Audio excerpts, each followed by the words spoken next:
ამბობენ საჭემ მიჩვევა იცისო. თუმცა მაშინ, როდესაც გამოცდილი მძღოლი ხარ და მანქანები გიყვარს, ძნელია უარი თქვა იმ სიახლეებზე, რასაც იბერია ბიზნეს ჯგუფი გთავაზობს. ამჯერად IBG-მ რუსთავში თანამედროვე სტანდარტების მქონე ავტობაზრობა, კავკასიის ავტოცენტრი გახსნა.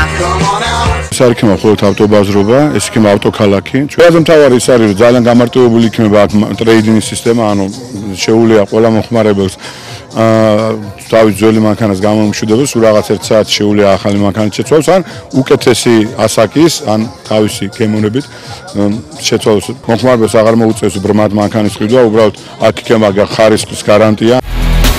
კავკასიის ავტოცენტრის გახსნის ცერემონია თავად კომპანიის მაღალ სტანდარტებს შეესაბამებოდა. აკრობატული ნომრებით გაფორმებული ტუარეგის პრეზენტაციაც საკმაოდ შთამბეჭდავად გამოიყურებოდა. ცერემონიას საქართველოს პრემიერ-მინისტრი ნიკა გილაურიც დაესწრო, რომელმაც ცენტრი თავად დაათვალიერა და ლენტი IBG-ს პრეზიდენტთან ტარიელ ხეჩიკაშვილთან ერთად საზეიმოდ გაჭრა. ეს ძალიან მნიშვნელოვანია, იმიტომ რომ ეს არის კერძო სექტორის ინიციატივა და ესეთი კიდე რამოდენიმე იქნება საქართველოში. რატომ? იმიტომ რომ საქართველოს ჩამოყალიბდა ამ გამარტივებული პროცედურების გამო რეგიონში ერთ-ერთ მთავარ ცენტრად. ყოველი ექსპორტზე გატანილი ავტომობილი ხომ არის სინამდვილეში საქართველოში დატოვებული მინიმუმ $1000. ეს არის ადამიანი, რომელიც წავიდა, იყიდა, უცხოეთში ჩამოიყვანა, პორტის მომსახურებაც გადაიხადა, ბენზინი ჩაასხა, სხვა მომსახურებები შეისყიდა, მოიყვანა აქ, გაყიდა ავტომობილი და თვითონ მოგება დარჩა. კავკასიის ავტოცენტრის სერვისები უკმაყოფილოს ყველაზე პრეტენზიულ კლიენტებსაც არ დატოვებს. გარდა მეორადი ავტომობილებისა, მომხმარებელს აქ ახლების შეძენაც შეეძლებათ. ეს უკანასკნელი ხომ ერთადერთია, სადაც ერთდროულად 9 ბრენდია წარმოდგენილი.